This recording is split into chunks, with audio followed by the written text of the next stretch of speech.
Bismillahirrahmanirrahim. Assalamu alaikum. Hope you will be healthy and happy at your place. Now today I am going to explain the next part of lesson zakat. आज हम ज़कात की माशरती अहमियत के बारे में पढ़ेंगे. As you know that I have already explained the meaning of zakat. Zakat means to purify, to increase cleanliness, blessing and goodness. Means किसी के साथ अच्छा करना, किसी के साथ भलाई करना, अपने माल को पाक करना. ज़कात is the third pillar of Islam. ये इस्लाम का थर्ड जो पिलर है, तीसरा रुकन है ज़कात की माशरती अहमियत. आज हम ज़कात की माशरती अहमियत के बारे में पढ़ेंगे.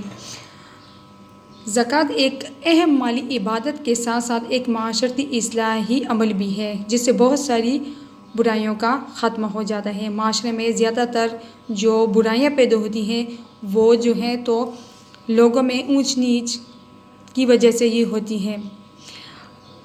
यानी कि ज़कात देने से माशरे में ये ऊंच नीच, ये जो अमीर गरीब का फ़र्क है, ये ज़्यादातर ख़त्म हो जाता है. हर इंसान को अपनी ज़रूरत पूरी करने का मौका मिल जाता है. ये वाहिद इस्लाम ये एक ऐसा मज़हब है जिनमें ज़कात के ज़रिए से गरीब की मदद की जाती है और उनकी ज़रूरियात ज़िंदगी भी पूरी हो जाती हैं. इस सिलसिले में अल्लाह ताला का इरशाद है, तर्जुमा: लोगों, तुमको ज़्यादा से ज़्यादा माल समेटने की ख्वाहिश ने गफलत में डाले रखा, यहाँ तक कि तुमने कब्रें जा देखी.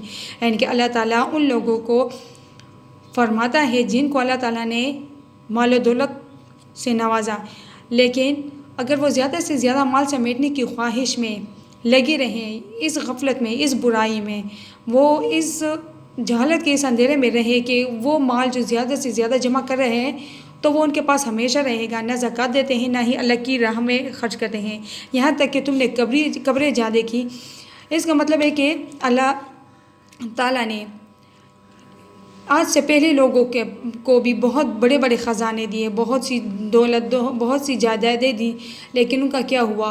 वो भी कब्र में पड़े हुए हैं. ना ही उनकी दौलत, ना ही उनकी जायदादें कुछ काम आ सकती हैं और ना ही वो उनको किसी किस्म के अजाब से बचा सकते हैं. हाँ, अगर बचा सकते हैं तो यहाँ तक कि उन लोगों ने, उन अमीर लोगों ने अगर इन ही अल्लाह ताला की दी हुई दौलत, अल्लाह ताला की दी हुए माल में से अगर उन्होंने अल्लाह की राह में खर्च किया तो वही उनके लिए अजाब से छुटकारे का बाइस बन सकता है.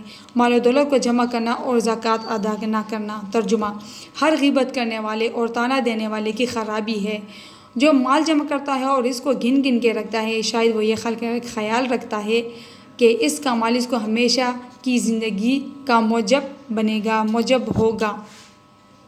यानी कि इस आयत में अल्लाह ताला फरमाता है, हर ग़ीबत करने वाले, यानी कि जो किसी की बुराई करता है, पीठ पीछे बात करता है, और ताना देने वाले, किसी की बुरी आदत को किसी के मुंह पे कह देना या ताना देना, मुंह पे बोल देना, तो इनके लिए ख़राबी है. और इसके साथ साथ वो लोग जो माल जमा करते हैं और इसको गिन गिन के रखते हैं और ख़ुश होते हैं कि हमारे पास इतना माल जमा हो गया है, शायद वो ये ख्याल करता है कि इसका माल इसका हमेशा की ज़िंदगी का मौजब होगा और वो हमेशा अपनी इस माल को पे ऐश व इशरत करेगा. नहीं, ये आखिरत के लिए और दीन और दुनिया दोनों में अजाब का सबक बनता है जो माल जमा करते हैं और अल्लाह की राह में खर्च नहीं करते.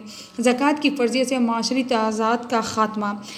इस्लाम में दौलत चंद अफराद के हाथों में जमा नहीं होती. किसके ज़रिए? ज़कात के ज़रिए से. इससे माशरती तरक्की का रास्ता खुल जाता है. यहाँ पे जो साहिब हैसियत लोग हैं वो गरीब और तंगदस्त अफराद को हक़ारत सी नज़र से देखते हैं और ये समझते हैं कि ये माल जो इनके पास है, जो अमीर लोग हैं, इनका माल है, ये इनके पास हमेशा रहेगा, और वो गरीब लोगों को नीच निगाह से देखते हैं. लेकिन अल्लाह ताला ने ज़कात ऐसा सिस्टम निकाला है कि इसके ज़रिए से जो माल है, जो दौलत है अमीर लोगों के पास, तो ज़कात के ज़रिए वो अपने अल्लाह के दिए हुए माल में से गरीब लोगों को उनका हक़, उनका हिस्सा दे के, तो इस तरह दोनों जो ग्रुप हैं यानी कि अमीर और गरीब, इनमें तज़ाद भी पैदा नहीं होता, न ही गरीबों को कोई किसी किस्म की एहसास कमतरी होती है. उनको भी अपनी ज़िंदगी में ज़रूरियात हाजत जो है और ज़रूरियात हैं वो पूरा करने का मौका मिलता है, और अमीर भी हैं वो भी इस अमल को یعنی کہ زکوٰۃ ادا کر کے اللہ تعالیٰ کے احکام بروئے کار لا کے خوش ہوتا ہے اور اپنے مال کو پاک کرتا ہے۔ اسی طرح دولت کی گردش سے ایک طرف